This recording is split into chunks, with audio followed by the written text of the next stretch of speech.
We live in a world obsessed with more. More achievement, more status, more possessions, more stimulation, more comparison, more everything. Yet in the middle of all this abundance, something essential has quietly slipped away: peace, clarity, and meaning. We have built lives full of things, but often empty of purpose. We have filled our calendars, but starved our souls.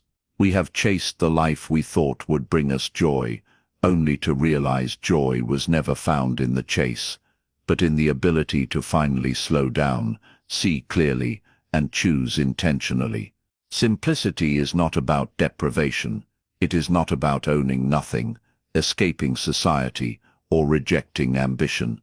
Simplicity is about deciding what deserves space in your life, and what doesn't. It's about removing the noise, so the signal becomes obvious. It's about choosing quality over quantity, depth over distraction, and fulfillment over accumulation. When less becomes intentional, less becomes powerful. In this audiobook, we will explore how subtracting the unnecessary creates room for what is truly valuable. We will learn how to reclaim our attention, protect our time, refine our priorities, simplify our environment, and build a life that feels lighter to carry and richer to live.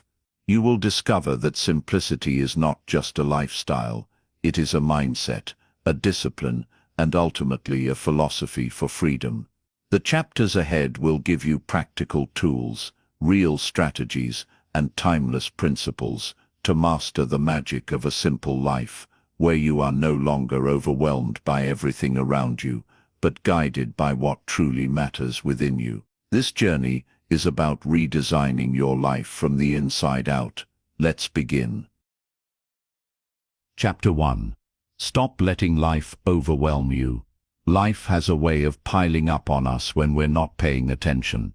Not all at once, but little by little, task by task, notification by notification, expectation by expectation. And before we know it, we aren't living our lives anymore. We're managing them. We're reacting to whatever comes at us, instead of directing where we want to go. It feels normal because everyone around us seems to be struggling the same way. But just because something is common doesn't mean it's okay. Being overwhelmed is not a sign of a full life. It's a sign of a cluttered one. Overwhelm happens when everything tries to matter at the same time. Every email, every message, every responsibility, every option, every request, every headline, everything demands your immediate attention. And when everything demands your attention, you end up giving your attention to nothing meaningful. You feel busy, but not productive. Active, but not fulfilled. Stimulated, but not satisfied. It's exhaustion without progress. And that's the trap. You can spend years in motion without ever moving forward. The first step toward a simpler life is not buying fewer things or cleaning out closets. The first step is stopping the automatic flood of demands on your time, attention, and energy. You must interrupt the pattern of reacting to everything and start choosing what is worth responding to. That requires awareness. It requires the ability to pause. It requires you to ask yourself a simple but powerful question: is this important, or is it just loud? Loud things overwhelm you. Important things grow you. When you stop letting life overwhelm you, you begin to notice something interesting. Not everything needs your involvement. Not everything deserves your worry. Not every problem is yours to carry. Some problems belong to time, some belong to other people, and some were never problems to begin with. They were just noise. You also start to realize that many of the things that overwhelm you exist only because you never questioned them. You accepted every invitation. You agreed to every responsibility. You held on to every expectation. You said yes when you should have said no. Overwhelm is rarely something life does to you. More often it's something you allow by default. That may sound uncomfortable, but it's actually good news, because if you allowed it, you can also change it. Stopping overwhelm doesn't require perfect discipline. it requires ownership. Ownership of your time, ownership of your choices, ownership of your boundaries. Without ownership, your life belongs to other people's priorities, other people's urgency, and other people's desires. With ownership, your life becomes yours again, and when life becomes yours again, things begin to simplify naturally. Now here is the part most people miss. Simplicity is not about having less to manage, it's about having less that needs managing. There's a big difference. You can declutter your home and still have a cluttered mind. You can delete apps and still have a chaotic calendar. You can organize your tasks and still feel emotionally overloaded. The real work happens inside. It happens when you choose what really matters and release what doesn't. When life stops overwhelming you, you gain something extremely valuable: mental breathing room, space to think, space to feel, space to make better decisions, space to actually live instead of just cope, space to hear yourself again. That space is where simplicity begins, and more importantly, where fulfillment grows. Chapter 2. Decide what actually matters. One of the biggest sources of complexity in life isn't the number of things you do, but the number of things you think you must care about. Modern life pressures you to value everything, every trend, every opportunity, every opinion, every possible path, every problem in the world. When everything matters, nothing matters deeply. And when nothing matters deeply, your life becomes a scattered collection of shallow priorities instead of a focused pursuit of meaningful ones. Deciding what actually matters isn't about making a list, it's about making a decision about the kind of person you want to be and the kind of life you want to build. Without that decision, you will drift into other people's priorities, other people's expectations, and other people's definition of success. Drifting is comfortable because it doesn't require clarity. It doesn't ask you to choose. But drifting never leads to fulfillment. Drifting leads to regret. Fulfillment, on the other hand, begins with conscious choice, especially the choice of what truly deserves your attention, time, and energy. When you lack clarity, life becomes heavier. Everything feels urgent. Everything feels personal. Everything feels like it requires your immediate involvement. But when you gain clarity on what matters, complexity begins to fall away. Unnecessary commitments become obvious. Unimportant responsibilities lose their grip. Distractions reveal themselves for what they are. Not temptations, but detours. You can't optimize a life you haven't defined. You can't simplify a life you haven't examined. You can't prioritize a life you haven't claimed as your own. To decide what matters, start by asking a better set of questions. Questions that many people never pause long enough to consider. What do I value more, time or status? Freedom or approval? Depth or variety? Peace or noise? Progress or appearance? These questions expose what truly drives you. They also expose what truly drains you. The answers are personal, and they are often not the answers society expects. And that's precisely why clarity is powerful. It frees you from living someone else's story. Another helpful question is, what would make my life feel meaningful if everything else disappeared? This question cuts through the clutter. It removes the background noise of trends, achievement, comparison, and social pressure. It shifts you from wanting more to wanting what is essential. For many people, the answers that arise are shockingly simple: time with loved ones, meaningful contribution, personal growth, creative expression, peace, health, or spiritual groundedness. Few people say, I just need more notifications, or I need a bigger closet, or I wish I had more digital distractions. Those things often show up only when we stop thinking and start consuming. Once you identify what matters, the real work begins. Because simplicity isn't achieved by knowing, it's achieved by aligning. Alignment means your daily choices match your deeper values. And here's where most people get stuck. Values are easy to declare, but difficult to live. You can say you value health, but spend your days in habits that destroy it. You can say you value family, but spend no intentional time with them. You can say you value peace, but fill every empty moment with stimulation and noise. Values without alignment create guilt. Values with alignment create fulfillment. The good news is that alignment doesn't require dramatic overnight change. It doesn't require perfection. It doesn't require abandoning your responsibilities. It simply requires awareness and adjustment. A little alignment every week compounds into a radically different life over time. The question is not, can I redesign my entire life today? The question is, can I make one choice today that honors what I truly value? One healthier choice, one deeper conversation, one clearer boundary, one intentional pause. Small alignment is more powerful than grand intentions. Another key part of deciding what matters is recognizing that priority demands sacrifice. You cannot prioritize everything. When everything is a priority, nothing is. Choosing what matters means being at peace with what doesn't. And this is where people begin to resist simplicity, because simplicity requires loss. Not financial loss, but emotional loss.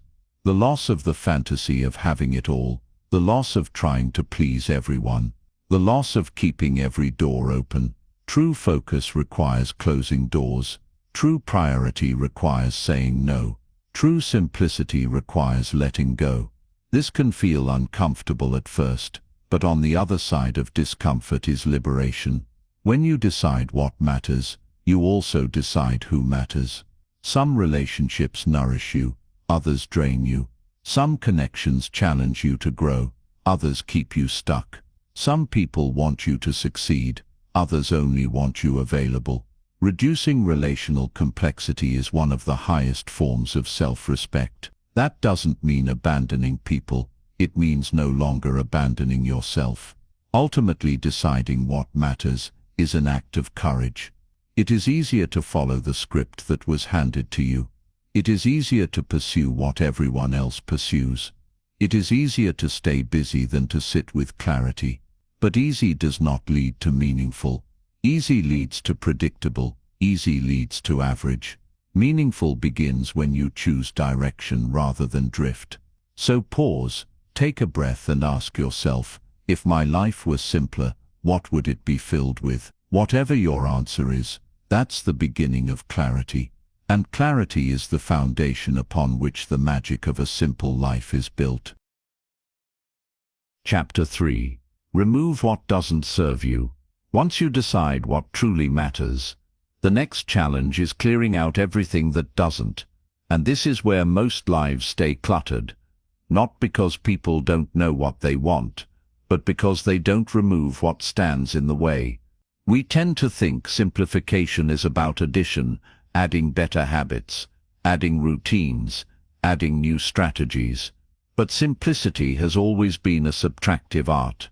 It is about removing, eliminating, cutting away, and letting go. When you stop trying to carry everything, life becomes lighter by design. The things that don't serve you show up in many forms. Some are obvious, like toxic relationships or time-wasting habits. Others are subtle, like outdated beliefs, hidden expectations, unnecessary obligations, and goals you no longer genuinely care about, but continue to pursue out of habit, ego, or fear of disappointing others. Life becomes complicated, not because we keep seeking joy, but because we keep holding on to everything we've outgrown. Start by looking at where your time goes. Time is the clearest indicator of what is consuming your life. You may discover that you are investing hours in activities that drain you, commitments that don't matter, and distractions that steal your attention without giving anything meaningful in return. Not everything that is enjoyable is valuable, and not everything that is valuable is enjoyable. But when something consumes your life without contributing to it, it becomes a thief, and thieves must be removed. Then look at your mental environment. What beliefs, stories and assumptions clutter your mind? Maybe you're holding on to guilt about saying no. Maybe you believe productivity must always feel stressful. Maybe you think success means doing more instead of doing what actually moves the needle. Some beliefs served you once, but they don't serve you anymore. They belong to an older version of you, a version who didn't know what you know now. Growth requires updates, and updates often begin with unlearning. There is also emotional clutter, old resentments, grudges, comparisons, and attachments that consume energy quietly in the background. Emotional clutter is heavy because it takes space even when you're not actively thinking about it. You can go about your day pretending you're fine, but the emotional load weighs you down like an invisible backpack. Letting go isn't just a poetic idea, it's a practical strategy for reclaiming capacity. You cannot carry both old pain and new possibility. One must be released for the other to arrive. And then, of course, there are people. Not every person you meet in life is meant to stay. Some relationships are meant for a season, others are meant for a lesson, and a rare few are meant for life. The problem is when we hold on to seasonal relationships, as if they are lifelong assignments. There are people who once supported you, but now limit you. People who once inspired you, but now drain you. People who once shared your path, but now resist your growth. Removing what doesn't serve you sometimes means redefining relationships, not with cruelty, but with clarity. Removing what doesn't serve you can feel uncomfortable at first. It might feel harsh. It might feel selfish. It might feel unfamiliar. But simplicity is not about being harsh or selfish. It's about being aligned. You were not designed to carry every responsibility, every expectation, every obligation, and every person who crosses your path. You were designed to choose, and choosing requires letting go. There's another layer to removal that people often overlook: removing opportunities. Opportunities are praised in modern culture. People say never say no to opportunity. But the truth is too many opportunities are just distractions, disguised as progress. Not every open door leads somewhere worth going. One of the most mature forms of wisdom is to stop chasing everything that shines, and start selecting only what fits your direction. Every time you remove something that doesn't serve you, you create space. And space is a powerful asset. Space gives you room to think, room to breathe, room to redirect your efforts into what matters. Space gives your values actual territory to exist in. Without space, even good things suffocate. With space, even a few meaningful things can flourish. This removal process doesn't need to happen overnight. It doesn't need to be dramatic. It simply needs to be honest. You don't remove things because you dislike them. You remove them because they don't support the life you want to build. There's a difference, and that difference is what turns simplicity from an aesthetic into a philosophy. At some point you realize that a simpler life isn't created by adding more. It's created by removing the unnecessary. It's created by releasing what once felt important, but now feels heavy. It's created by embracing the courage to walk away from what no longer aligns with your values. Removing what doesn't serve you is not the end of freedom, it is the beginning of it.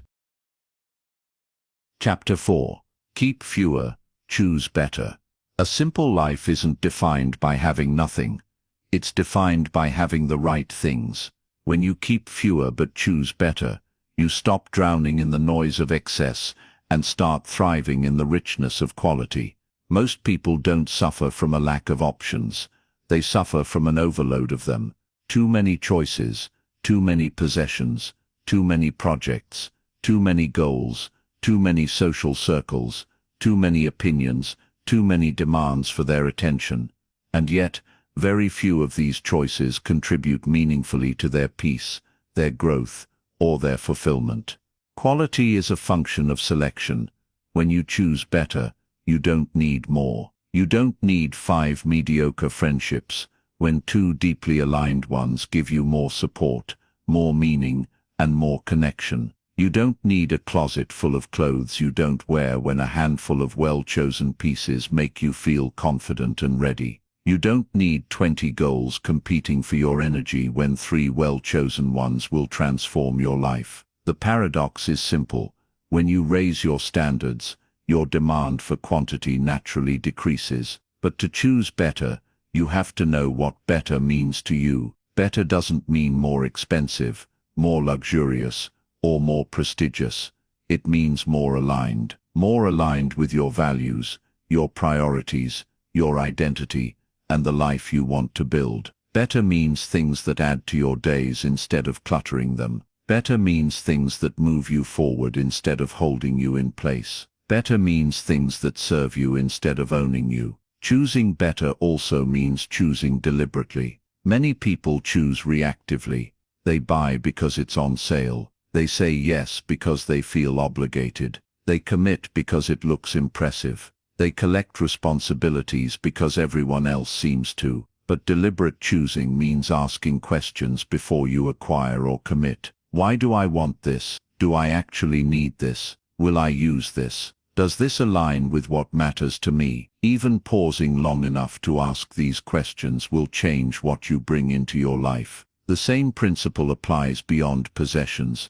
It applies to activities. Not every activity deserves space on your calendar. Many people are busy, but not effective. Their days are crowded with filler, things that make them feel active, but don't make their lives richer. Choosing better means building days filled with high-value activities. Deep work instead of busy work. Conversation instead of chatter. Learning instead of scrolling. Experiences instead of consumption. Rest instead of burnout, disguised as productivity. Relationships also benefit from the fewer but better approach. Social quantity is easily overestimated. We're conditioned to believe more friends equal a more fulfilling life. But fulfillment doesn't come from being widely known. It comes from being deeply understood. When you invest in fewer relationships, you create depth, you create trust, you create shared meaning. Shallow connections drain energy because they require performance. Deep connections replenish energy because they allow authenticity. Not everyone deserves access to your inner world. Access is earned, and it should be rare. When you choose better goals, something interesting happens. You stop competing and start building. Many people chase goals that don't belong to them. Goals inherited from culture, family, or ego. They work hard for achievements they don't genuinely care about, and then feel strangely empty when they reach them. Better goals are not based on appearances. They are based on alignment.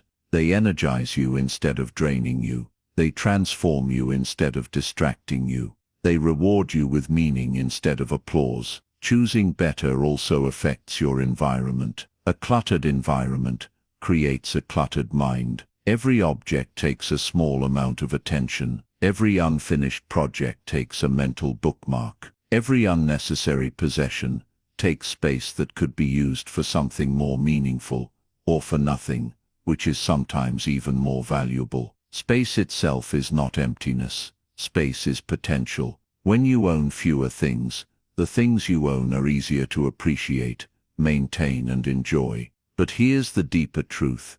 Choosing better is a continuous practice, not a one-time decision. Your needs evolve, your tastes evolve, your priorities evolve. What was better for you 3 years ago might not be better for you now. A simple life stays simple because it gets recalibrated. When life feels heavy, it's often a sign that your calibration is overdue. Choosing better also demands patience. Quality rarely appears quickly. Deep relationships take time. Skill mastery takes time. Meaningful goals take time. Acting slowly in a world obsessed with speed feels rebellious, but in the most liberating way. When you choose better, you are no longer impressed by how fast you acquire things.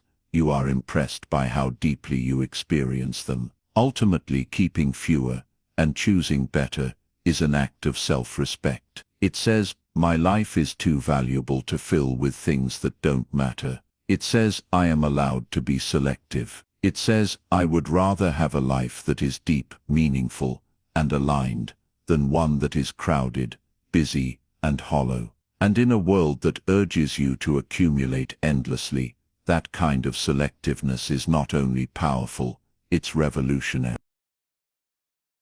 Chapter 5. Break free from the pressure to accumulate. We live in a culture that subtly, and sometimes aggressively, teaches us to measure our worth by how much we acquire. More possessions, more upgrades, more achievements, more experiences, more status, more followers, more everything. The pressure is constant. It shows up in marketing, in conversations, in social media, in comparison, in family expectations, and even in the goals we set for ourselves without questioning why we want them. This pressure to accumulate isn't just about owning more things, it's about proving something. Proving success, proving relevance, proving capability, proving identity. But the moment you tie your value to accumulation, you set yourself up for a life of endless chasing. Accumulation has no finish line. There is always another level, a better house, a newer phone, a bigger title, a more impressive milestone. The problem isn't aspiration. Aspiration is healthy. The problem is the inability to feel complete without the next acquisition. When you can't feel satisfied unless you have more, you lose the ability to enjoy what you currently have. Satisfaction gets postponed.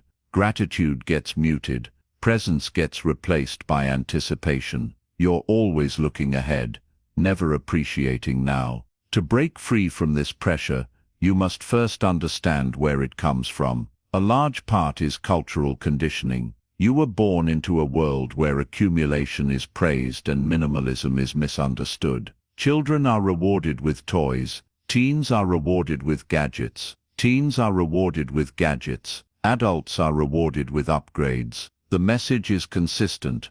More means better. You're not told to curate, to choose intentionally, or to question what you bring into your life. You're told to get, to keep, and to display. Another part comes from comparison. We don't accumulate in isolation. We accumulate in relation to others. If everyone around you seemed content with less, accumulation wouldn't feel necessary. But when everyone is displaying their highlight reels, it creates an artificial benchmark. You don't compare yourself to reality. You compare yourself to presentation. Presentation always looks better, and so you chase. Not for joy, but for parity. Then there's the emotional layer. Many people accumulate to soothe discomfort, shopping to feel better, upgrading to feel relevant, owning to feel secure, buying to feel accomplished. But emotional accumulation is never truly satisfying because it tries to solve internal issues with external solutions. You can fill your closet, your shelves, and your storage units. But if you never fill the internal gaps, the emptiness returns quickly. Fulfillment doesn't come from accumulation.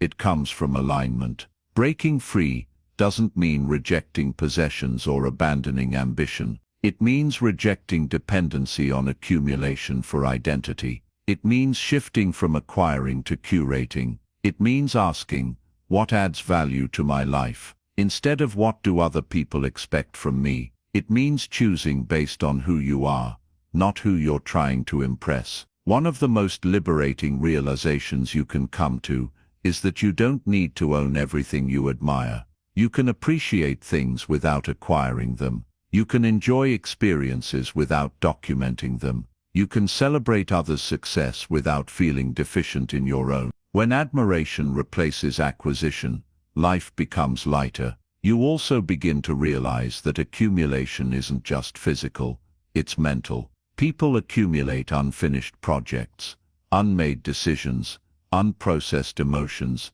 and unfiltered information. These invisible forms of accumulation create even more stress than material possessions. You might be surrounded by objects, but what exhausts you is being surrounded by obligations. That's why some people declutter their home and still feel overwhelmed.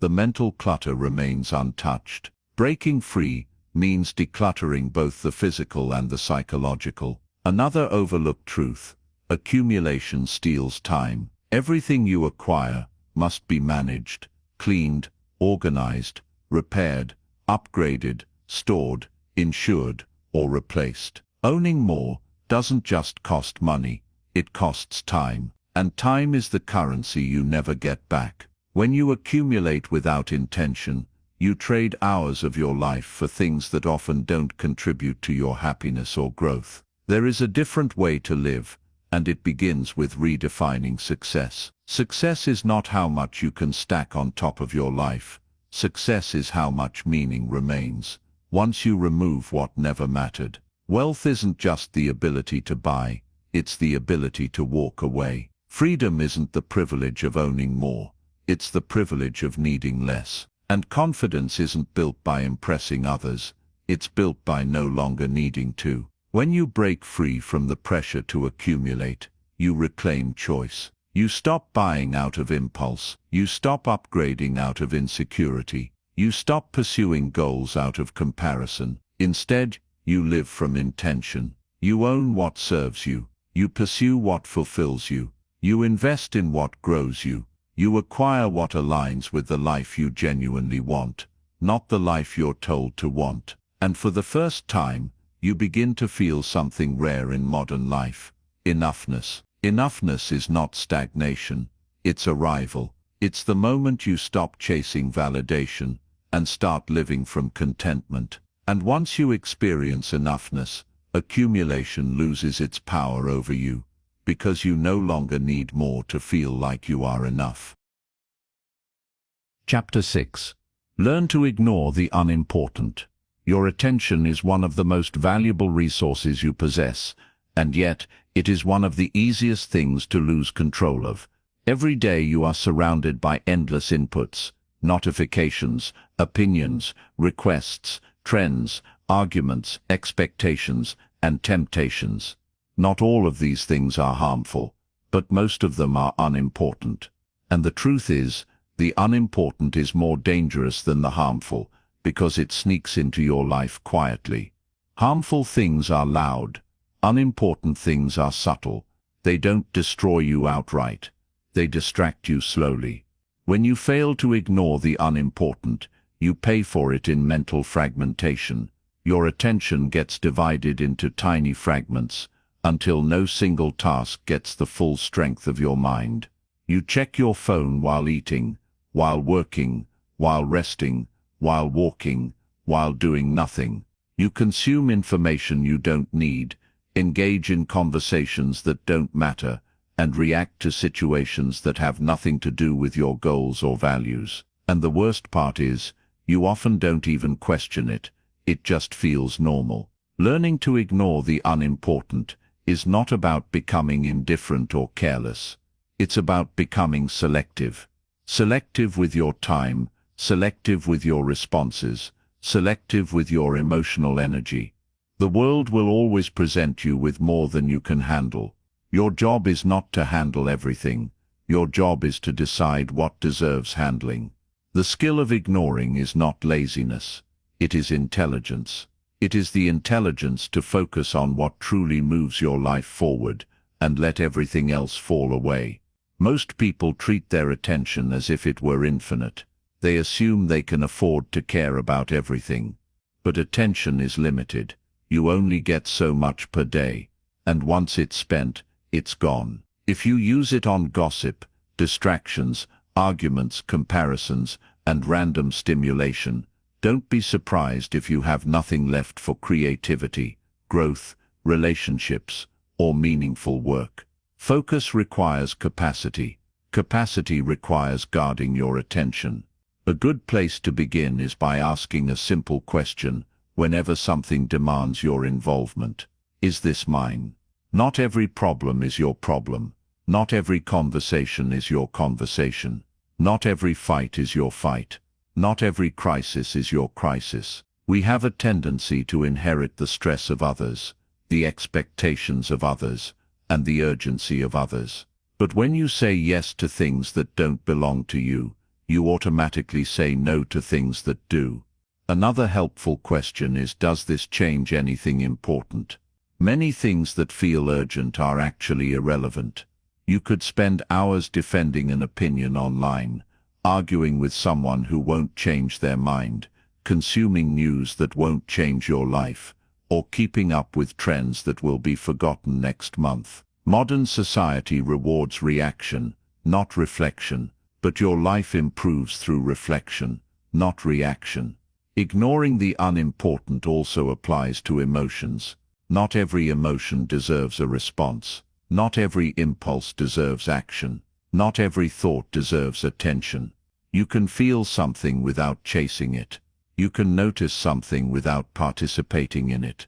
Emotional discipline is a form of mental minimalism. It allows you to conserve energy for what actually matters, for decisions that shape your future instead of impulses that last 5 minutes. On a practical level, ignoring the unimportant might look like turning off notifications that don't matter, refusing to check news every hour, unfollowing accounts that trigger comparison, reducing digital noise, or avoiding conversations that drain you. But the real shift is internal. It's the moment you no longer feel compelled to respond to everything, to fix everything, to prove everything, or to be everywhere. Silence becomes a choice. Non-reaction becomes a strategy, and peace becomes a result. We often assume that successful or fulfilled people are the ones who do more. But look closely and you'll notice something interesting. High performers, deep thinkers, and fulfilled individuals are not defined by how much they do. They are defined by how much they ignore. They ignore distractions. They ignore noise. They ignore irrelevant opinions. They ignore drama. They ignore comparisons. They ignore everything that pulls them away from their purpose. Learning to ignore is a form of strength, not avoidance. Avoidance is fear-driven. Ignoring is clarity-driven. Avoidance runs away from responsibility. Ignoring refuses to waste energy on what doesn't matter. One keeps you small, the other keeps you focused. And here's the most freeing part. Ignoring the unimportant is not rude. What's rude is expecting someone to sacrifice their life for trivialities. What's rude is someone demanding your time without considering its value. What's rude is thinking that you owe your attention to anyone who asks for it. You don't. You owe your attention to your values, your goals, your health, your relationships, your peace, and your purpose. When you master the art of ignoring, life becomes quieter. Not because the world changes, but because you stop letting everything into your inner world. And in that quiet, you gain something rare. The ability to hear yourself again. Chapter 7. Treat time as your wealth. Money is often treated as the main currency of life. But if you look closer, the most valuable currency you have never sits in your bank account, it sits on your calendar. Time is the one resource you can never earn back once it's spent. You can lose money and regain it. You can lose possessions and replace them. You can lose opportunities and find new ones. But when you lose time, it's gone. And yet, strangely, time is the currency people protect the least. Many people live as if time is abundant and money is scarce. They guard their wallet, but give away their hours freely. They negotiate over price, but not over schedule. They get frustrated over being overcharged, but not over being overbooked. They measure the cost of things in dollars, but rarely in days. But a meaningful life is built by measuring cost in time, not money. If something consumes a year, it's expensive, regardless of its price tag. When you treat time as your wealth, you begin to ask different questions. Instead of asking, how much does this cost? You ask, how much of my life will this require? Instead of asking, can I afford this financially? You ask, can I afford this energetically? Instead of asking, is this a good deal? You ask, is this a wise investment? That mental shift alone will simplify your life, more than any organizing system ever could. Time wealth is about allocation.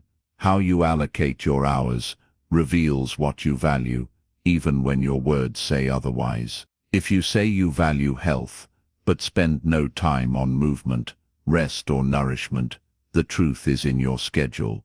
If you say you value relationships, but spend no time with the people you love, the truth is in your schedule.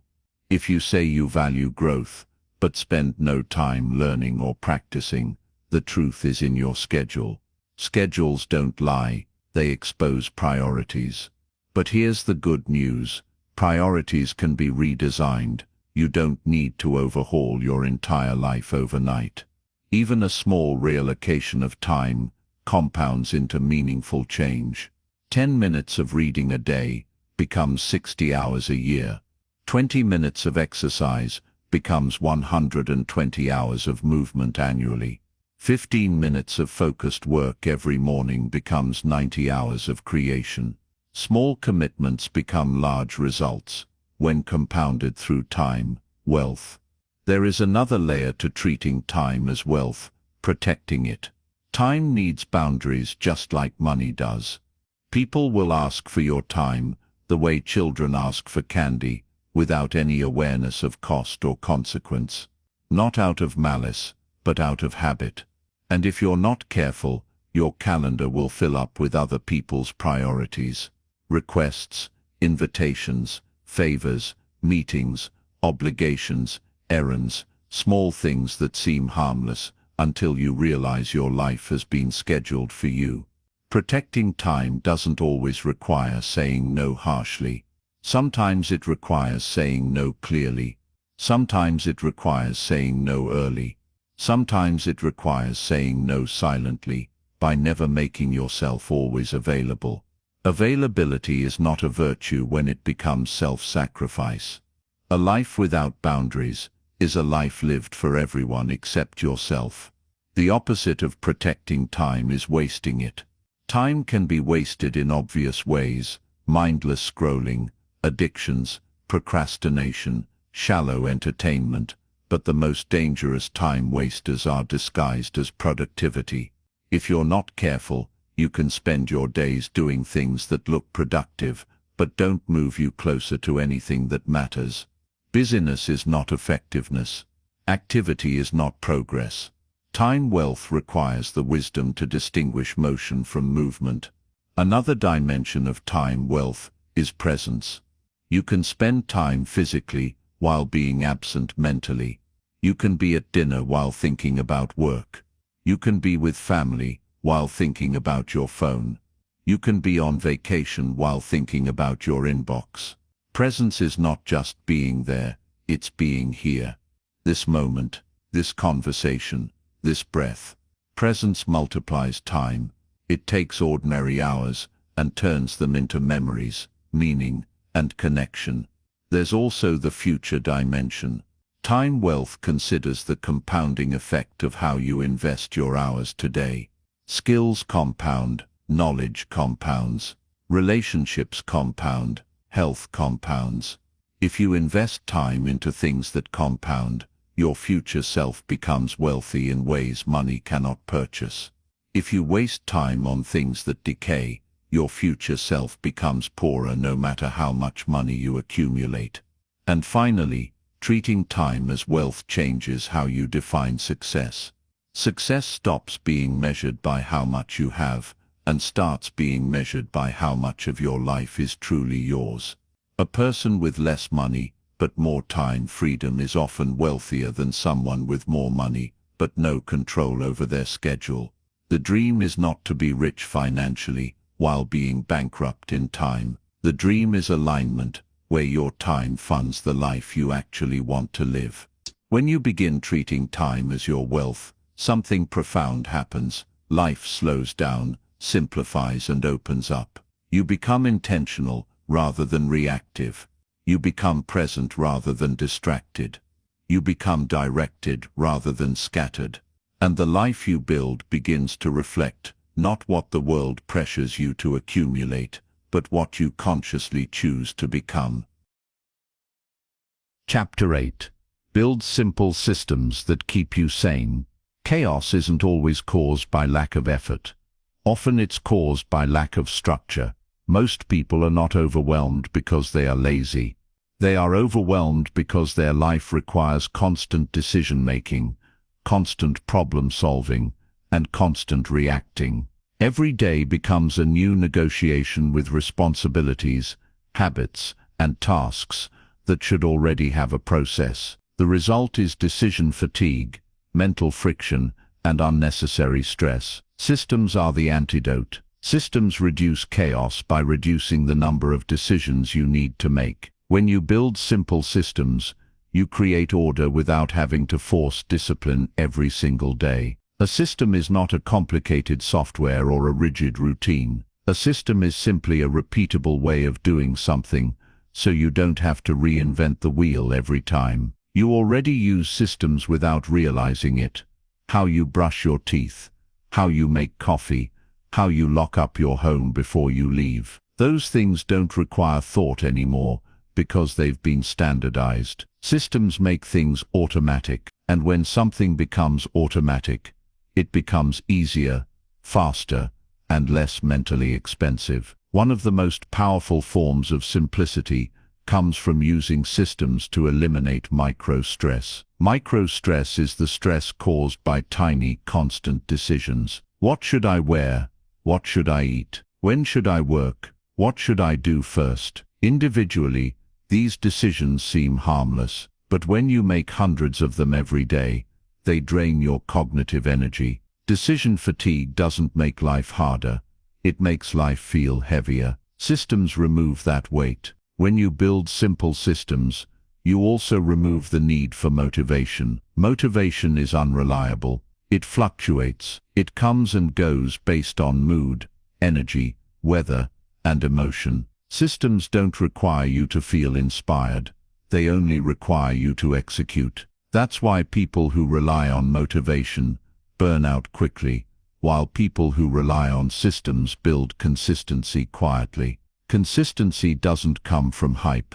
It comes from structure. Systems can be applied to every part of life: health, work, relationships, finances, chores, learning, and personal growth. For example, a health system might mean eating similar meals during the week, so you don't spend your nights debating dinner. A financial system might mean automating savings, so you don't rely on willpower. A work system might mean batching tasks, so you're not switching between them all day. Every system reduces friction. Every system gives you back bandwidth. But the best systems are simple. Complexity is tempting, especially in a world that loves optimization and life hacks. But a complicated system is just another problem disguised as a solution. The purpose of a system is to make things easier, not impressive. The simpler the system, the easier it is to maintain. The easier it is to maintain,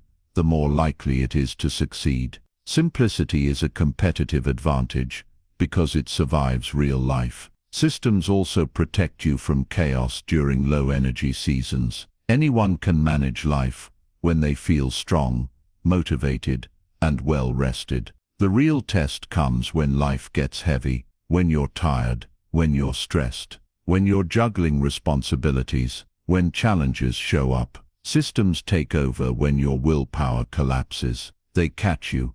They keep you operational. They keep your life from unraveling. A system is a quiet safety net. Another benefit of systems is that they free your mind for more meaningful thinking. When you don't have to obsess over logistics, you create mental space for creativity, problem-solving, connection, and reflection. Life becomes less about managing and more about living. Your brain is not meant to store reminders, schedules, and checklists.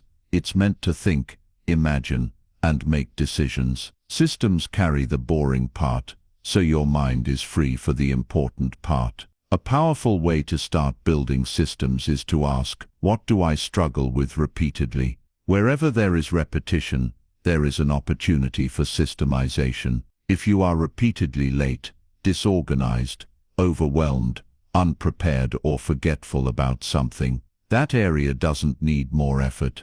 It needs a system. Systems succeed where willpower fails because systems don't get tired.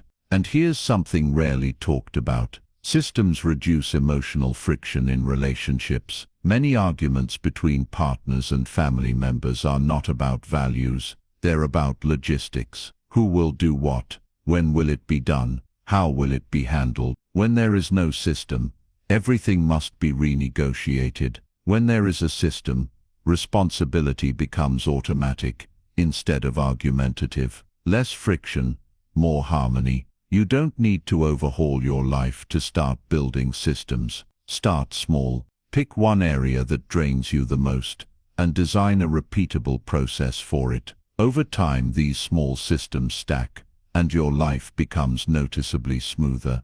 Days become less chaotic, routines become less stressful, and your mind becomes less cluttered. When you build simple systems, you are no longer at the mercy of chance, mood, or memory. You are engineering ease. You are removing friction. You are creating structure that supports the life you want to live. And in a world that worships complexity, that kind of simplicity is not only rare, it's sanity.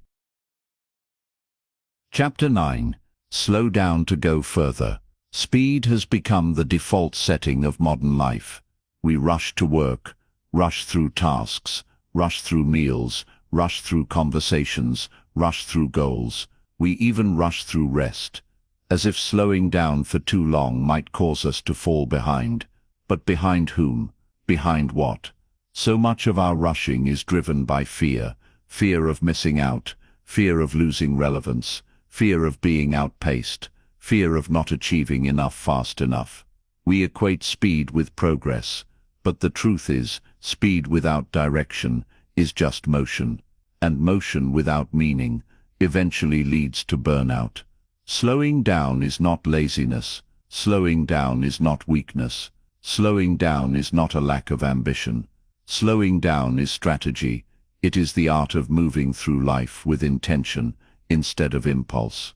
It is the recognition that the fastest path is not always the most effective one. If speed were all that mattered, the people who rushed the most would be the happiest and most fulfilled. But they aren't. In fact, people who rush the most often feel the least satisfaction because rushing forces them to skim life instead of live it. When you slow down, you gain the ability to think. Thinking is underrated in a world obsessed with doing. Deep thought allows you to make better decisions, choose better opportunities, avoid unnecessary mistakes, and invest your time where it actually matters. A rushed mind cannot see clearly. It reacts instead of reflects. It repeats instead of innovates. It accumulates instead of curates. Slowing down gives you access to clarity, and clarity is a multiplier. There is also the emotional dimension. When you move too fast, you stop feeling, you stop noticing the subtleties of life. The warmth in a conversation, the beauty of a quiet morning, the satisfaction of a task well done, the comfort of being present with people you love. Busyness numbs these experiences. It takes richness out of life and replaces it with efficiency. Efficiency may help machines, but it drains humans. Humans are not designed to exist purely in output mode. We are designed to savor, absorb, and interpret life. One of the most powerful aspects of slowing down is that it improves the quality of your effort. When you rush, you multitask, you cut corners, you produce mediocre results, and you often have to redo things later. When you slow down, you give tasks the attention they need the first time. You create work you are proud of. You build discipline instead of urgency. You make fewer errors. High-quality outcomes require depth, and depth requires pace. This principle applies to goals as well. Many people choose goals based on how quickly they can be achieved. They want fast results, fast transformation, fast success. But meaningful goals rarely operate on fast timelines. Learning a skill takes time. Building a business takes time. Deep relationships take time. Character takes time. Health takes time. You cannot rush compounding. Compounding is earned slowly, quietly, and consistently. When you slow down, you allow compounding to work in your favor. Slowing down also gives you the opportunity to observe. You begin to notice patterns: what drains you, what energizes you, what distracts you, what moves you forward. You become a student of your own behavior. Self-awareness is a superpower, and it begins the moment you stop sprinting long enough to look around. Observation leads to insight, and insight leads to better choices. Better choices, compounded over time, deliver better lives. In relationships, slowing down is essential. You cannot build trust quickly. You cannot build intimacy quickly. You cannot build understanding quickly. The human heart does not operate on speed. It operates on presence. The more rushed your interactions, the more shallow they become. The more shallow they become, the less fulfilling they feel. Relationships are not fast food experiences. They are slow-cooked experiences. They require patience, attention, and time. When you choose to slow down, you also reclaim control from urgency. Urgency is one of the biggest manipulators in modern life. Everything feels urgent: emails, notifications, deadlines, updates, demands. But true urgency is rare. Most urgency is manufactured. It's designed to pull you off your priorities and into someone else's agenda. When you slow down, you begin to question urgency. Does this actually need to be done now? Does this even matter? Those two questions alone can eliminate half the stress in your life. The irony is that slowing down actually makes you faster in the long term. It helps you avoid costly mistakes. It helps you choose better strategies. It helps you build sustainable habits. It prevents burnout, so you don't have to constantly restart from zero. It allows you to build momentum steadily, instead of sprinting and collapsing. In other words, slow is smooth, and smooth becomes fast. Finally, slowing down reconnects you with life itself. Simplicity is not just about having fewer things. It's about experiencing more of what is already in front of you. When life becomes less of a rush, it becomes more of a journey. You stop racing to the next milestone and start appreciating the step you're in. And in that appreciation, fulfillment takes root. Because fulfillment doesn't come from speed. Fulfillment comes from depth. Depth in work, depth in relationships, depth in experience, depth in self, and depth is only possible when you slow down. Chapter 10. Say no more than you say yes. Your life becomes simpler the moment you realize you are not obligated to accept everything that comes your way. Most people don't drown because they jump into deep water. They drown because they keep saying yes to more than they can carry. Saying yes feels polite, cooperative, supportive, even ambitious. But every yes carries a cost. It costs time, energy, attention, and sometimes your peace. You cannot live a simple, intentional life if you're constantly signing yourself up to manage everyone else's priorities. From a young age, we're conditioned to believe that saying yes makes us helpful, likable, and successful. But over time, those yeses accumulate. They turn into commitments, expectations, and responsibilities that quietly shape your life. Before you know it, your schedule reflects other people's desires instead of your own. Your time belongs to whoever asks for it first. Your energy is spent not on what fulfills you, but on what obligates you. This is how life becomes complicated, not by force, but by consent. The irony is that people often avoid saying no because they fear disappointing others. But by avoiding that short moment of discomfort, they create a much longer period of burden for themselves. A 5-second no can save you from a 5-month obligation. A simple refusal can protect a year of mental bandwidth. The truth is, you will always disappoint someone. The question is, Will you disappoint others occasionally or yourself consistently? Saying no is not selfish. It is self-respecting. It is boundary forming. It is clarity in action. When you say no, you are choosing to direct your life instead of allowing it to be directed for you. Consider every yes as a small contract.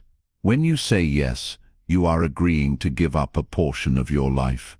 The only rational approach is to be selective. Selective with opportunities. Selective with commitments. Selective with access.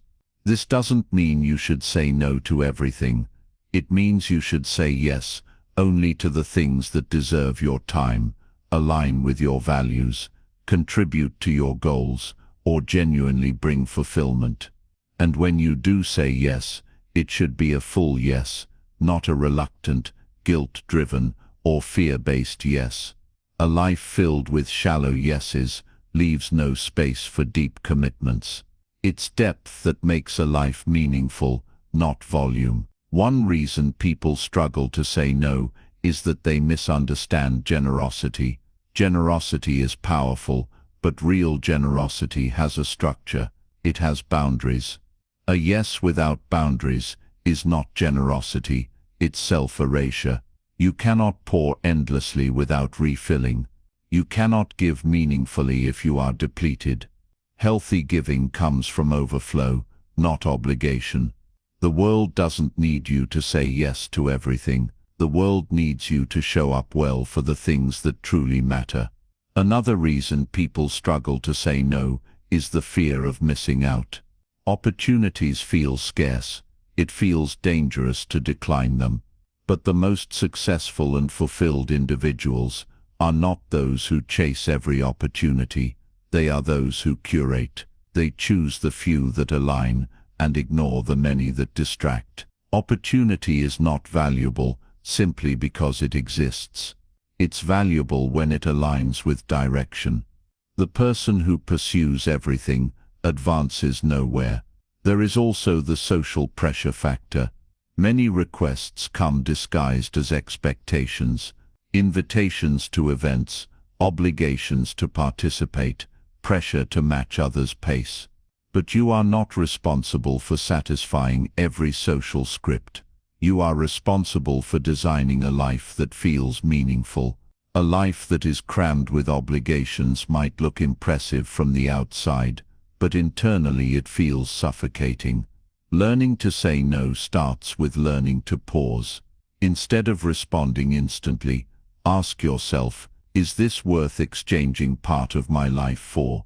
If the answer is no, decline. If the answer is unclear, it's likely a no disguised as maybe. Very few yeses require urgency. Most yeses require honesty. And honesty requires time. There are polite ways to decline that don't damage relationships. I appreciate the offer, but I'm not available. Thank you for thinking of me, but I need to pass. That sounds interesting, but it doesn't fit my priorities right now. Notice none of these require explanation or justification. A no without apology holds power. A no with clarity holds respect. When you begin saying no more often, you'll notice something transformative. Your yes becomes more meaningful.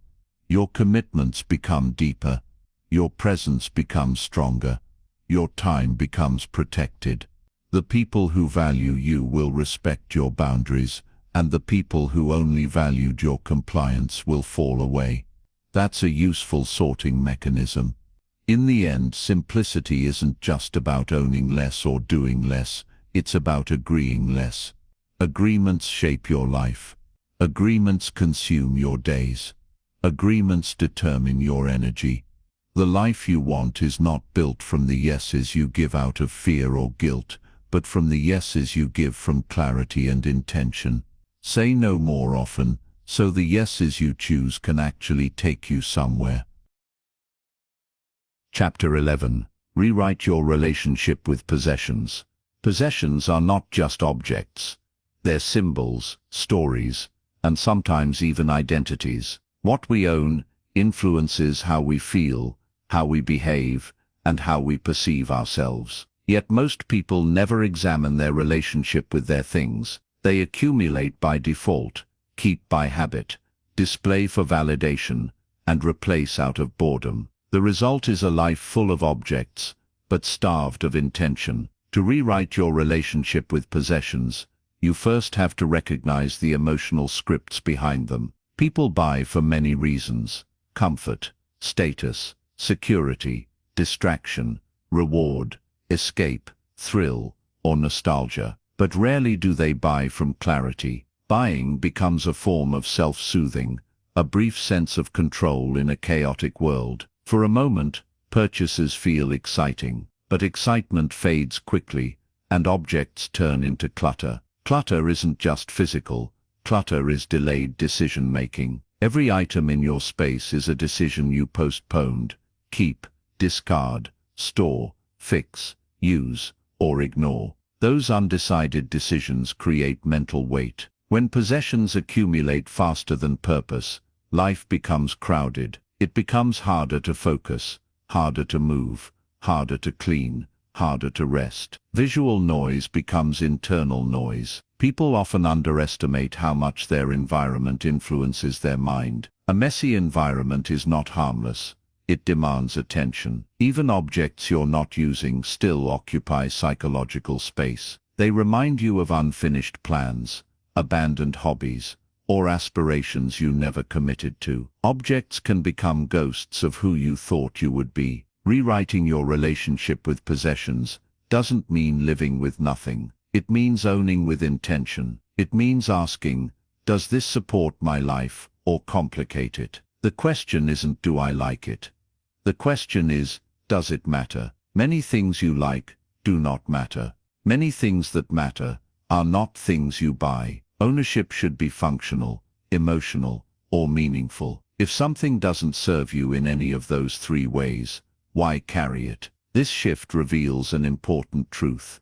Possessions should serve you, not own you. People think owning more provides freedom, but often it reduces it. The more you own, the more you must store, clean, maintain, insure, protect, and eventually replace. Ownership has hidden fees. Simplicity reduces those fees. When you own less, you spend less time managing your things, and more time living your life. The culture of accumulation tells you that new equals better, but new doesn't guarantee improvement. New simply guarantees novelty. Novelty fades quickly. Utility lasts longer. Meaning lasts longest. When you rewrite your relationship with possessions, you begin to ask, what longevity does this bring? What meaning does this carry? That's when you stop chasing trends and start curating essentials. A surprising benefit of owning less is that appreciation increases. When you have 20 things,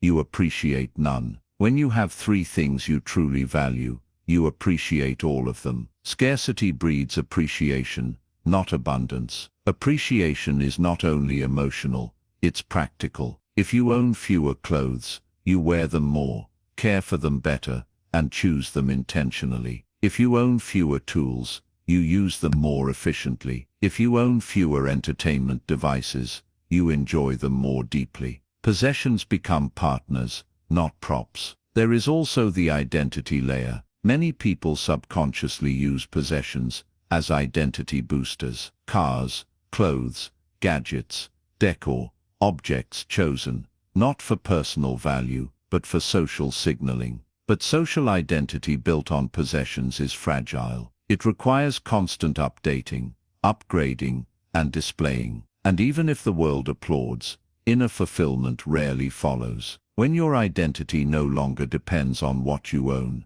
you gain an incredible freedom. The freedom to choose belongings that serve your life, instead of your reputation. Rewriting your relationship with possessions also requires redefining enough. Enough is a word rarely used in a consumer-driven world. Enough implies satisfaction. Enough implies completion. Enough implies boundaries. Without a sense of enough, accumulation becomes endless. But enough is different for everyone. Enough isn't minimalism, it's alignment. Enough isn't deprivation, it's contentment. Enough isn't scarcity, it's sovereignty. To make this shift sustainable, focus on subtraction rather than decluttering. Decluttering is an event, subtraction is a mindset. Decluttering removes what you don't want. Subtraction prevents it from returning. Decluttering focuses on the house. Subtraction focuses on the habits. Anyone can declutter a closet. Few people examine the impulse that filled it. When you remove the impulse, image, insecurity, boredom, comparison, your space stays simple because your desires become simple. One more psychological truth: the fewer possessions you depend on, the less fear you carry. Fear of loss decreases. Fear of damage decreases. Fear of replacement decreases. Fear of maintenance decreases. Life becomes lighter. Possessions stop being anchors. They become tools. Tools are used. Anchors keep you stuck. In the end, simplicity isn't about living with the least. It's about living with what matters. Rewriting your relationship with possessions is not a reduction, it's a refinement. It's choosing depth over display, meaning over appearance, and intentionality over impulse. It's the decision to design a life that feels rich, not because of how much you own, but because of how little you need. Chapter 12. Turn down the noise of the world. The modern world is loud, not just in sound, but in stimulation. Noise today comes through screens, conversations, opinions, comparison, entertainment, marketing, and constant connection. It fills your mind before it has a chance to wake up and follows you into sleep if you don't actively shut it off. Most of this noise isn't harmful in the dramatic sense. It's harmful in the cumulative sense. It steals your attention one notification at a time, your peace one headline at a time, your confidence one comparison at a time. And what makes it dangerous is how normal it feels. Noise creates urgency where there is none. It makes the unimportant feel important. It pulls you into conversations you didn't start, battles you didn't choose, and expectations you never agreed to. When life feels overwhelming, it's rarely because you don't know what you want. It's because you're hearing too much from the outside to listen to yourself on the inside. Simplicity requires quiet, not silence in the literal sense, but stillness in the psychological one. Turning down the noise doesn't mean abandoning the world. It means being selective about which parts of the world enter your mind. The world has opinions. The world has demands. The world has trends. The world has anxieties. But you are not obligated to internalize all of it. Just like you curate what you bring into your home, you must curate what you allow into your mental space. You can't think deeply if you're constantly interrupted. You can't feel deeply if you're constantly stimulated. And you can't live intentionally if you're constantly reacting. One major source of noise is digital stimulation. Phones, apps, notifications, alerts, and feeds were designed for attention capture, not for human well-being. Nothing has ever been built that can steal attention faster than a smartphone, and most people surrender their attention without even noticing. They wake up and immediately hand their mind to the digital world. Before coffee, before gratitude, before introspection, before intention, noise arrives. And once you start your day in reaction, it's hard to get back into direction. Another form of noise is the noise of opinions. Everyone today has something to say about how you should live, work, believe, behave, succeed, parent, spend, or dream. But no one else has to live with the consequences of your choices. Only you do. Listening to too many opinions makes your life blurry. You stop trusting your judgment. You start outsourcing your decisions. You become a patchwork of other people's expectations instead of a single expression of your own values. Opinions can inform you, but they should never command you. There's also the noise of comparison. Comparison is a constant whisper that tells you you're behind, you're lacking, you're failing, or you're not enough. Social media magnifies this whisper into a chorus. You compare your beginning to someone's middle, your routine days to someone's highlight reel, your inner world to someone's outer performance. But comparison is a thief with a charming disguise. It steals joy, motivation, and clarity. And for what? A scoreboard no one agreed on, and no one wins. Then there is ideological noise, the noise of narratives, conflicts, politics, outrage, and controversy. The world loves drama. Drama sells, drama spreads, drama stimulates. But constant exposure to outrage trains your brain to respond emotionally instead of rationally. It keeps you in a state of low-grade anxiety that never completely shuts off. Outrage creates noise, peace creates clarity, and clarity requires you to carefully guard what you expose yourself to. Turning down the noise doesn't require isolation. It requires filtration. It requires intentional boundaries. It requires developing the courage to disconnect without feeling guilty, to step away without feeling irresponsible, and to ignore without feeling uninformed. Quiet is not ignorance. Quiet is strength. It's the strength to protect your attention for what actually matters. Practically, reducing noise may look like setting specific times of day for technology, eliminating notifications that don't serve you, putting your phone in another room during important work, or choosing intentional media instead of endless feeds. It may look like unsubscribing from sources that provoke more anxiety than insight, or stepping back from conversations that generate more heat than light. It may look like starting your mornings without screens so your mind wakes up in your life, not someone else's agenda. The deeper layer is learning to create internal quiet. External noise can be shut off with switches and settings. Internal noise requires awareness. Internal noise is worry, rumination, self-criticism, imagined scenarios, replaying past events, or obsessing over future outcomes. When the world is loud, and the mind is also loud, life becomes suffocating. When the world is loud but the mind is quiet, life becomes manageable. And when both become quiet, life becomes meaningful. To cultivate internal quiet, you must practice presence. Presence slows thoughts down. It aligns attention with what's in front of you instead of what's chasing you. Presence invites you into the moment you are actually living, instead of the ones you have already lived, or the ones you have yet to experience. Presence is not mystical, it's practical. It is simply the act of coming back to now. When you turn down the noise of the world, you don't lose information, you gain clarity. You don't lose connection, you gain intimacy. You don't lose stimulation, you gain focus. You don't lose relevance, you gain direction. Noise tells you who to be. Quiet allows you to discover who you are. Chapter 13. Choose depth over social volume. Modern culture has tricked many people into believing that connection is a numbers game. More followers, more contacts, more group chats, more networking, more social circles, more invitations, more interactions. On the surface, it feels like richness.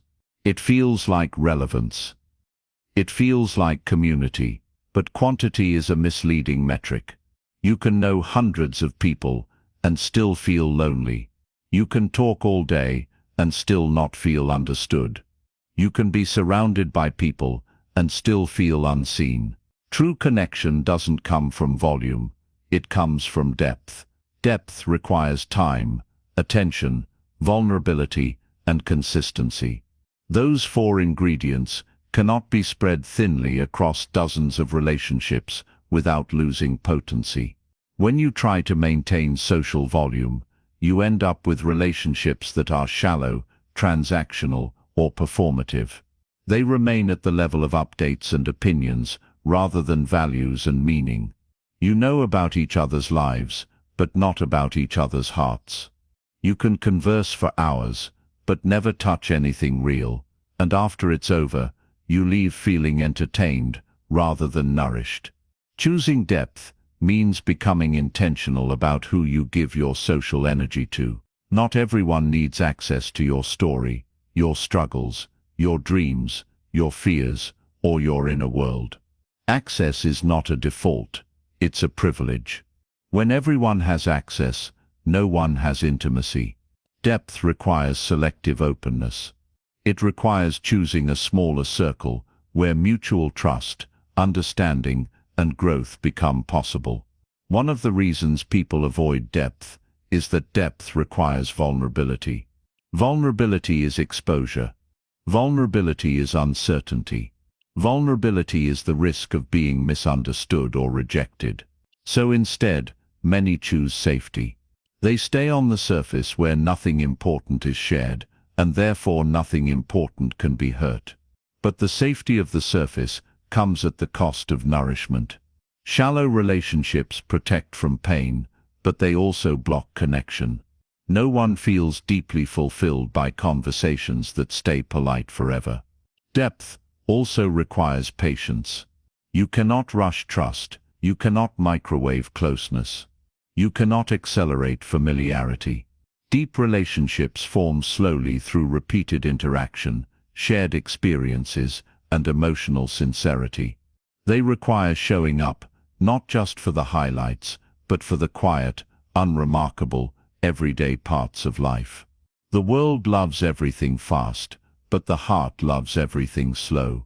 When you choose depth, you choose the pace that matches the heart, instead of the pace that matches the algorithm. Choosing depth also means accepting that some relationships will not go there with you.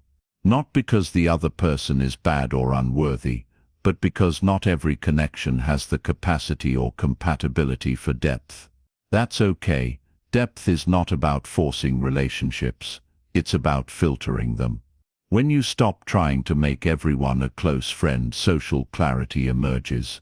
You begin to see who is aligned, who is reciprocal, who is supportive, who is curious about you, and who only wants to be entertained by you. There is also the matter of expectations. Social volume thrives on low expectations, quick replies, witty exchanges, convenience-based interactions.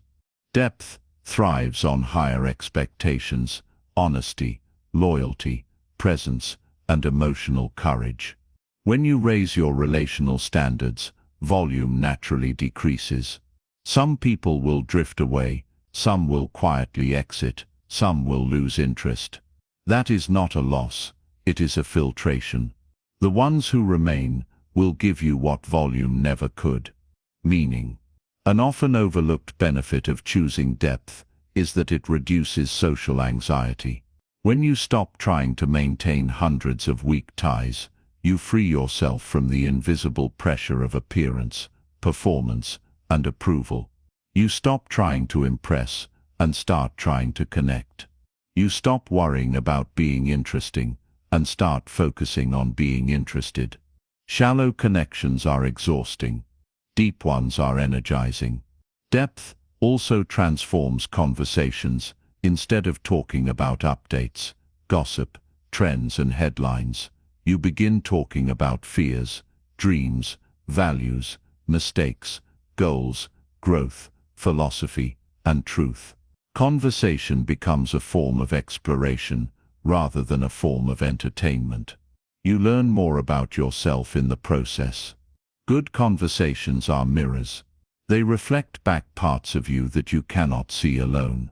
This principle applies to romantic relationships as well. Many people seek intense chemistry, but chemistry without depth fades quickly. Depth builds compatibility. Depth builds understanding. Depth builds longevity. Chemistry sparkles, depth sustains. You can feel passion for many, but connection with few. Choosing depth also affects your digital life. The internet rewards volume. Social platforms encourage accumulation, followers, likes, views, connections. But digital metrics rarely reflect real intimacy. You can be digitally visible and emotionally isolated at the same time. When you choose depth, you begin to use digital tools for alignment rather than validation.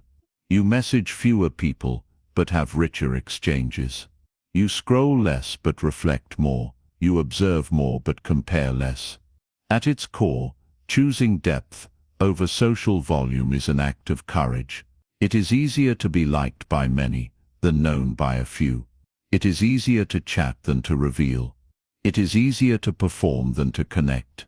But easier rarely leads to fulfillment. Fulfillment comes from depth. Depth in relationships, depth in conversation, depth in commitment, depth in presence. When you begin choosing depth, social life doesn't shrink, it becomes real.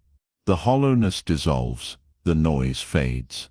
The pressure to impress drops, and slowly, as depth grows, loneliness retreats, not because you have more people, but because you finally have the right ones. Chapter 14. Automate what doesn't need willpower. One of the biggest misunderstandings about living a disciplined, intentional, and simple life is the belief that you need endless willpower to maintain it. People imagine that the key to productivity, health, financial stability, and personal growth is waking up every day and fighting through resistance with sheer motivation. But motivation is inconsistent, and willpower is limited. If your life relies on daily heroic effort, it will eventually break down. Simplicity isn't built on constant struggle, it's built on structure, and structure becomes powerful when you automate what doesn't need willpower. Automation doesn't always mean technology. It means creating systems, rules, and defaults that remove decision-making from your daily life. Every decision costs energy, even small decisions. What to wear, what to eat, when to start, how to organize, where to store things, can drain mental resources. And when the mind is drained by unnecessary decisions, it has less power for meaningful ones. The person who spends the morning arguing with their mind over tiny choices often arrives at noon exhausted without having done anything truly important. When you automate, you eliminate the need to decide. You eliminate the need to negotiate with yourself. You eliminate the need to rely on motivation. For example, if you automate savings, you don't have to constantly remind yourself to transfer money. It happens without thought. If you automate bill payments, you don't have to track due dates. If you automate certain meals during the week, you don't have to waste energy debating dinner every night. These small automatisms accumulate into a lighter life. There's also automation through habit design. Habits are simply behaviors that have been automated through repetition. Once a habit is in place, it removes friction. You don't need to convince yourself to brush your teeth or wear clothes. It happens automatically. The same can happen for reading, walking, exercising, stretching, journaling, or practicing. The mistake people make is trying to rely on intensity instead of sovereignty. Intensity says, do more today. Sovereignty says, make it automatic so I don't have to think about it tomorrow. Defaults are another form of automation. A default is a pre-made decision that guides behavior without needing deliberation. For example, a default bedtime protects your sleep. A default no-screen hour protects your attention. A default work block protects your productivity. A default weekly planning session protects your alignment. Defaults remove uncertainty, and uncertainty is expensive. The more uncertain your day feels, the more chaotic it becomes. Automation can also mean building if-then rules for yourself. These rules reduce ambiguity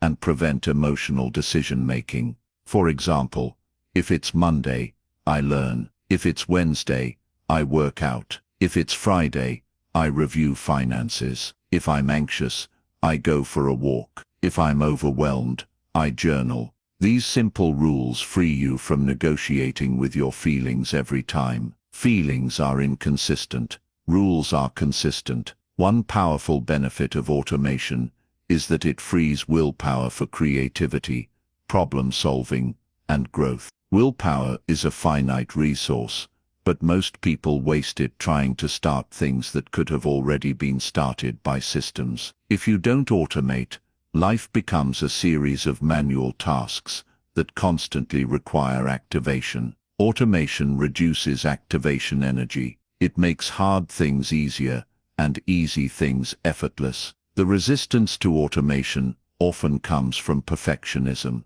Some people believe that structure kills spontaneity, but structure doesn't kill spontaneity.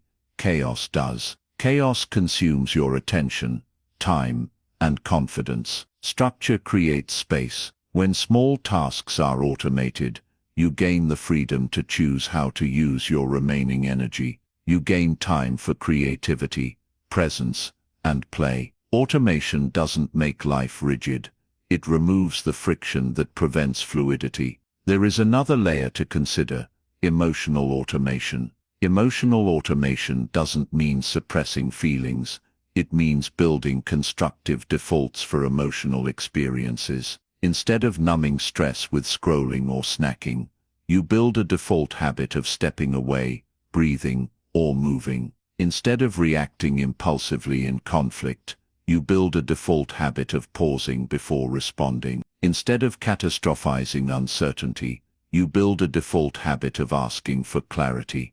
These automatic responses protect peace instead of disrupting it. Financial automation is equally transformative. When you automate savings, investments, or debt payments, you protect your future from your impulses. Humans are notoriously bad at long-term planning when decisions are made in the moment. Automation bypasses the moment. It creates discipline without drama. Wealth rarely grows from brilliance. It grows from consistency. The deeper benefit of automation is the removal of shame. When everything depends on motivation and willpower, failure feels personal. You begin to believe you are weak, lazy, or undisciplined. But when actions are automated, failure becomes rare. The fewer decisions you rely on, the fewer battles you fight with yourself. Self-respect increases, not because you became tougher, but because you became smarter. Ultimately, automation is a form of kindness to your future self. It says, I care enough about my life to make good things easier and bad things harder. When you automate what doesn't need willpower, you stop living by reaction and start living by design. And design is the foundation of simplicity. Chapter 15. Adopt simplicity as a life philosophy. Simplicity can begin as a tactic: cleaning a drawer, organizing a schedule, saying no more often, removing distractions. But tactics alone won't transform your life. For simplicity to become powerful, to become sustainable, to become freeing, it must evolve into a philosophy. A philosophy is not something you do occasionally. It's something that shapes how you think, how you choose, how you evaluate, and how you live. When simplicity becomes a philosophy, it stops being a phase and starts being an identity. Most people encounter simplicity as a reaction. They simplify because they're overwhelmed, because they're exhausted, because life has become too heavy, too busy, too loud, or too complicated. But reaction-driven simplicity is temporary. It fixes the immediate crisis, and then old habits return. That's why so many people declutter their homes, only to fill them again, or simplify their schedules, only to overload them again. Without a shift in philosophy, the environment changes briefly, but the mindset stays the same. A philosophy of simplicity asks a deeper question: what kind of life is worth living? Not in the poetic sense, but in the practical one. A life where you have space for relationships, for creativity, for rest, for growth, for health, for love, for presence. A life where you are not constantly rushing through everything just to get to the next thing. A life where value is measured not by accumulation, but by alignment. When simplicity becomes philosophical, it influences how you define success. Instead of judging success by how much you acquire, you begin to judge it by how much of your life is truly yours, how many of your days reflect your values, how many of your choices come from intention rather than obligation, how much time you have for what matters, instead of what distracts. The richest life is rarely the one with the most possessions, but the one with the least regret. One major shift that happens when simplicity becomes a philosophy is the recognition that trade-offs are unavoidable. You can't say yes to everything and also live a meaningful life. You can't maintain unlimited relationships and still have deep ones. You can't chase every opportunity and still master one. You can't consume infinite content and still hear your own mind. A philosophy of simplicity embraces limitation, not as deprivation, but as selection. Selection is power. Selection is identity. Selection is freedom. Simplicity also changes how you relate to time. Time stops being something you squeeze productivity out of and becomes something you protect. You begin to see time not as an empty container to be filled, but as a resource to be honored. You slow down intentionally. You rest without guilt. You stop apologizing for boundaries that keep you sane. You stop believing that busyness is a badge of honor. Instead, you begin to admire spaciousness, clarity, and balance. Another hallmark of a simplicity philosophy is detachment from external noise. You stop letting trends dictate your priorities. You stop letting comparison dictate your worth. You stop letting social pressure dictate your decisions. You begin to build a life that feels true, even if it doesn't look impressive. And that is rare in a world trained to value appearance over authenticity. But perhaps the most powerful shift is this: simplicity becomes proactive instead of reactive. You don't wait for life to get chaotic before you simplify. You simplify to prevent chaos. You don't wait for burnout before you rest. You rest to prevent burnout. You don't wait for clutter before you declutter. You curate so clutter never arrives. Simplicity becomes maintenance instead of repair. It becomes prevention instead of recovery. This philosophy also makes room for joy. When life is overcrowded, joy has no space to land. When life slows and simplifies, joy becomes more noticeable. Not dramatic joy, but quiet joy.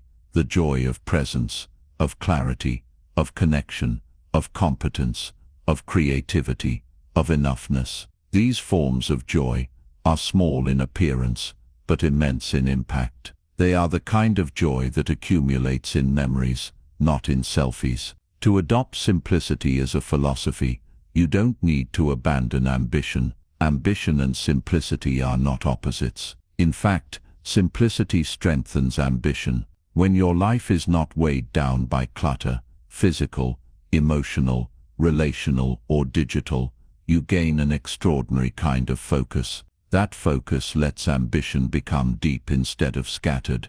You pursue fewer things, but achieve more through them. Philosophical simplicity also changes how you approach desire. You no longer chase things because they are available, trendy, or socially rewarded. You choose desires that align with your identity, your values, and your long-term meaning. Desire becomes filtered, and when desire becomes filtered, life becomes far less chaotic. The transition from tactic to philosophy is gradual. It starts with choices, then it becomes habits, then it becomes worldview.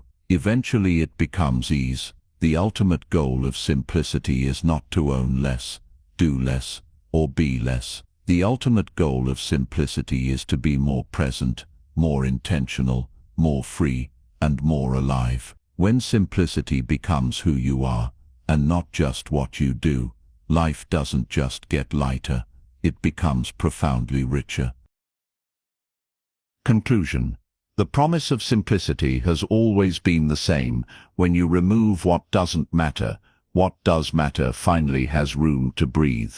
Throughout this audiobook, we explored how a life that is less crowded, less rushed, less reactive, and less burdened becomes a life that is more meaningful, more focused, more peaceful, and more fulfilling.